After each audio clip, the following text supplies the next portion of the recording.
5 years ago, I had my dream job. I was a foreign correspondent in the Middle East, reporting for ABC News. But there was a crack in the wall, a problem with our industry that I felt we needed to fix. You see, I got to the Middle East right around the end of 2007, which was just around the midpoint of the Iraq War. But by the time I got there, it was already nearly impossible to find stories about Iraq on air. The coverage had dropped across the board, across networks, and of the stories that did make it, more than 80% of them were about us. We were missing the stories about Iraq, the people who live there, and what was happening to them under the weight of the war. Afghanistan had already fallen off the agenda. There were less than 1% of all news stories in 2008 that went to the war in Afghanistan. It was the longest war in US history, but information was so scarce that school teachers we spoke to told us that they had trouble explaining to their students what we were doing there, when those students had parents who were fighting and sometimes dying overseas.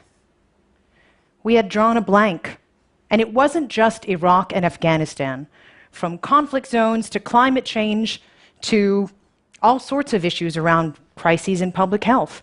We were missing what I call the species-level issues, because as a species, they could actually sink us. And by failing to understand the complex issues of our time, we were facing certain practical implications. How were we going to solve problems that we didn't fundamentally understand, that we couldn't track in real time, and where the people working on the issues were invisible to us, and sometimes invisible to each other? When you look back on Iraq, those years when we were missing the story were the years when the society was falling apart, when we were setting the conditions for what would become the rise of ISIS, the ISIS takeover of Mosul, and terrorist violence that would spread beyond Iraq's borders to the rest of the world. Just around that time where I was making that observation, I looked across the border of Iraq and noticed there was another story we were missing: the war in Syria. If you were a Middle East specialist, you knew that Syria was that important from the start. But it ended up being really one of the forgotten stories of the Arab Spring. I saw the implications up front. Syria is intimately tied to regional security, to global stability. I felt like we couldn't let that become another one of the stories we left behind. So I left my big TV job to start a website called Syria Deeply. It was designed to be a news and information source that made it easier to understand a complex issue. And for the past 4 years, it's been a resource for policymakers and professionals working on the conflict in Syria. We built a business model based on consistent, high-quality information and convening the top minds on the issue. And we found that it was a model that scaled. We got passionate requests to do other things deeply, so we started to work our way down the list. I'm just one of many entrepreneurs, and we are just one of many startups trying to fix what's wrong with news. All of us in the trenches know that something is wrong with the news industry. It's broken. Trust in the media has hit an all-time low, and the statistic you're seeing up there is from September. It's arguably gotten worse. But we can fix this.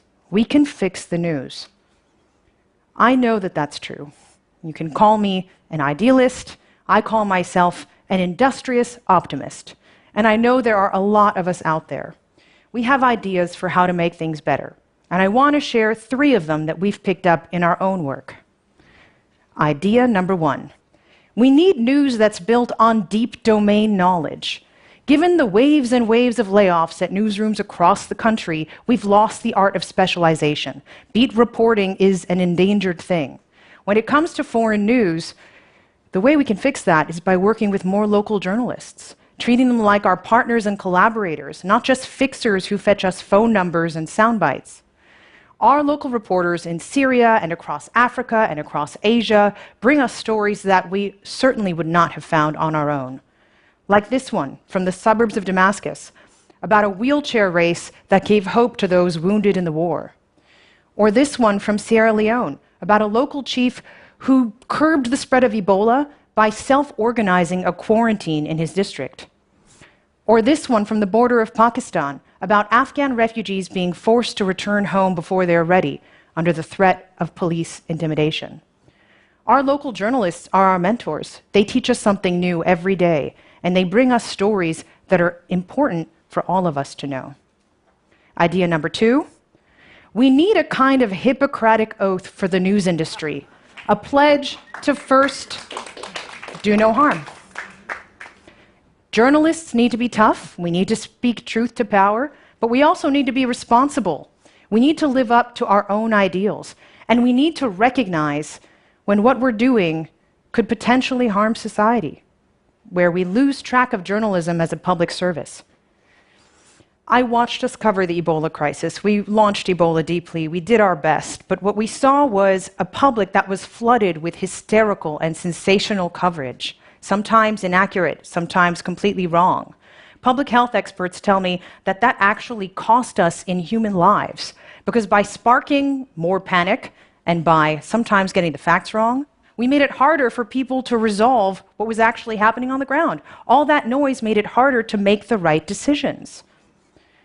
We can do better as an industry, but it requires us recognizing how we got it wrong last time and deciding not to go that way next time. It's a choice.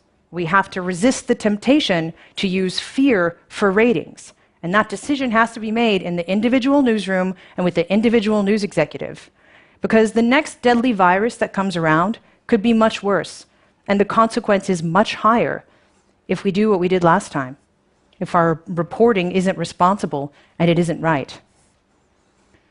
The third idea, we need to embrace complexity if we want to make sense of a complex world. Embrace complexity, not treat the world simplistically, because simple isn't accurate. We live in a complex world. News is adult education. It's our job as journalists to get elbow deep in complexity and to find new ways to make it easier for everyone else to understand. If we don't do that, if we pretend there are just simple answers, we're leading everyone off a steep cliff. Understanding complexity is the only way to know the real threats that are around the corner.